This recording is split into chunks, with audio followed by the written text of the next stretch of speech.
Ayun mga idol, meron tayo ngayong customer. Pre-yun si customer. Pagtingin ko kanina, yung cup nung low pressure niya, may tagas. Pagbukas ko, ayun, yung valve niya nagli-leak. So ngayon, ang ginagawa natin, i-recover natin yung luma niyang pre-yun para hindi masayang. Tapos, papalitan natin yung valve niya. So, sana nga, valve lang yung problema para si customer masiyahan sa atin. So, ayan, hintayin natin ma-recover itong machine. Tapos, okay na. Sana all. Ayun, na-recover niya na yung yung lumang pre-yun. Procedure complete na tayo. Galing yan. So, ayun. Alisin na muna ito.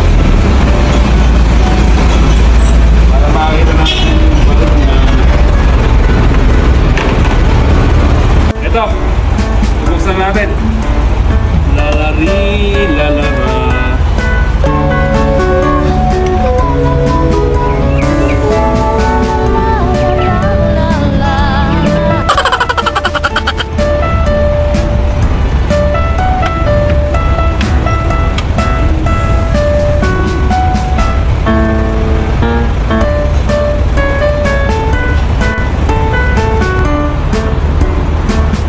Parang may naamoy ako hindi maganda.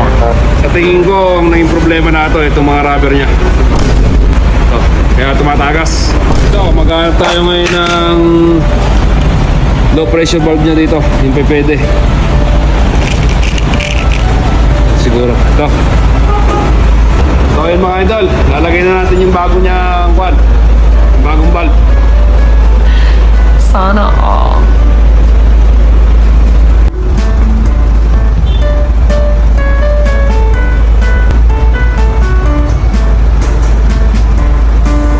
Ayun mga idol.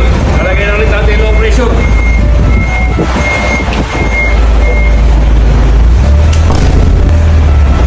Ipina lang natin ha.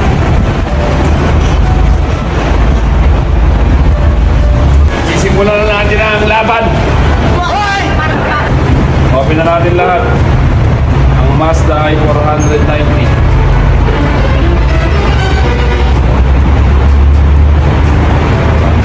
Tama naman lahat. Let's get it. So, ayun mga idol. I-update namin kayo kung ano nangyari sa ating ginawa. Okay na mga idol.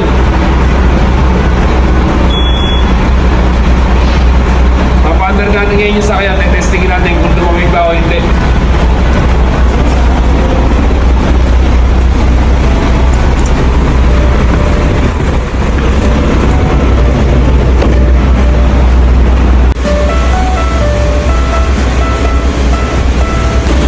So mga idol, lumamig.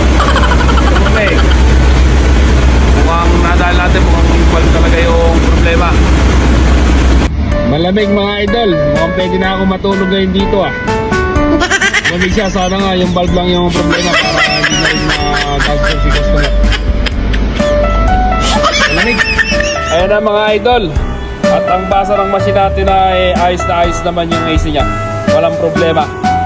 Yung valve lang talaga. Okay na, i-call lang natin ito. I-open lang natin ito, high pressure sa low pressure.